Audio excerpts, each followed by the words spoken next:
Number 1. ته ولې ژاړې؟ Why are you crying?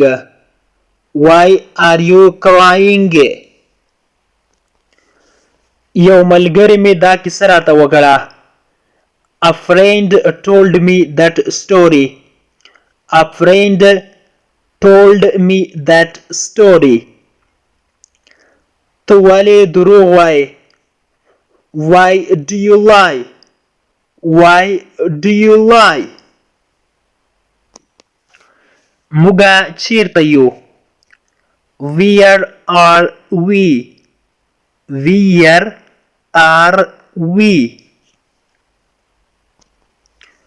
ته پوهیږې چې هغه چیرته اوسیږي یا ژوند کوي؟ Do you know where he lives? Do you know where he lives? هلته هیڅوک هم نه و. There was nobody there.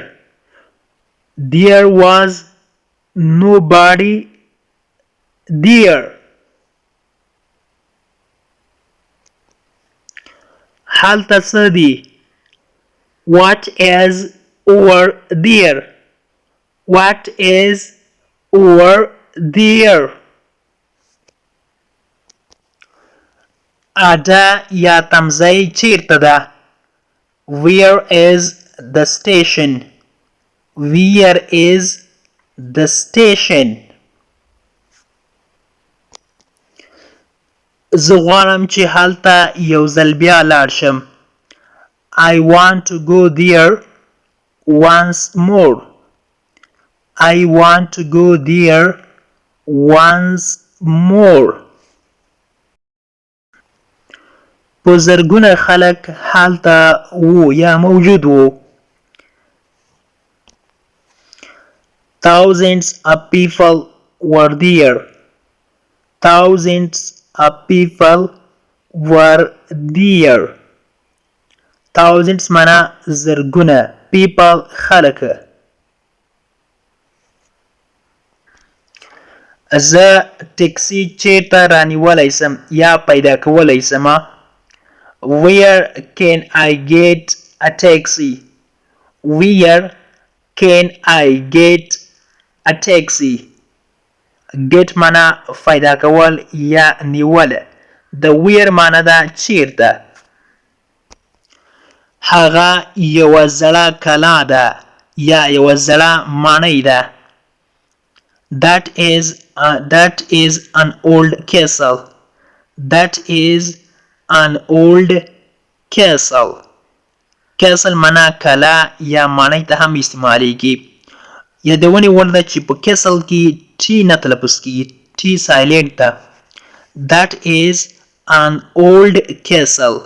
هغه یوه زړه کلا ده یا ماڼۍ ده. ما باید داسې نه وای کړی. I shouldn't have done that.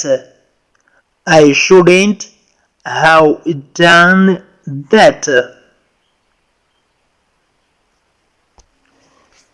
زه پوهیږم چې تا ټول خپل هڅه وکړه. I know that you did your best. I know that you did your best.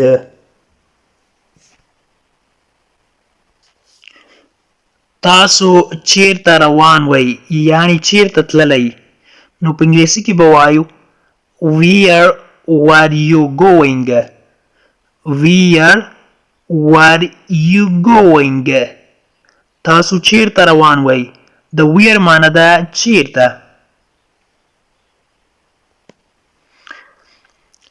ته به ما هلته ورسوې؟ Will you take me there? Will you take me there? د take معنی ده رسول یا بول. There هلته. Will you take me there? ستا بوټان دلته دي. Your shoes are here. Your shoes are here.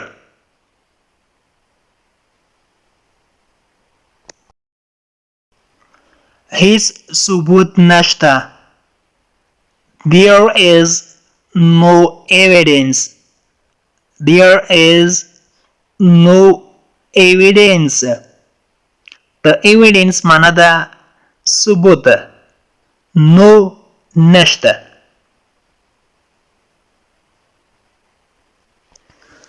په دروازه کې یو سړی ده. There is a man at the door. There is a man at the door. The door معنا ده دروازه. The man معنا ده سړی. د انګلیش ټو پښتو لرنینګ کورس ګرانو زده کوونکو د نن ورځې کلاس تر دې ځای پورې و. هیله ده چې یو څه مو ورڅخه زده کړي وي. که غواړئ چې انګلیسي ژبه په سیمپل ساده پښتو ژبه کې زده کړئ نو مهرباني وکړئ زموږ انګلیش ټو پښتو لرنینګ چینل در سره سبسکرایب کړئ او ترڅنګ یې د بیل آیکن ووهئ او بیا په آل کلیک وکړئ. دې سره به زموږ هر نوی کلاس چې موږ یې روزانه اپلوډ کوو تاسو ته په خپل ټایم در ورسیږي. او که چیرته کومه غوښتنه نیوکه یا پیشنهاد لرئ نو مهرباني وکړئ موږ ته یې په کمنټ باکس کې پرېږدئ. تر بیا چې زه حاضرېږم تر هغې مو په پاک رب سپارم. هر چیرې چې یاست الله مو مل شه. Thank you so much for watching.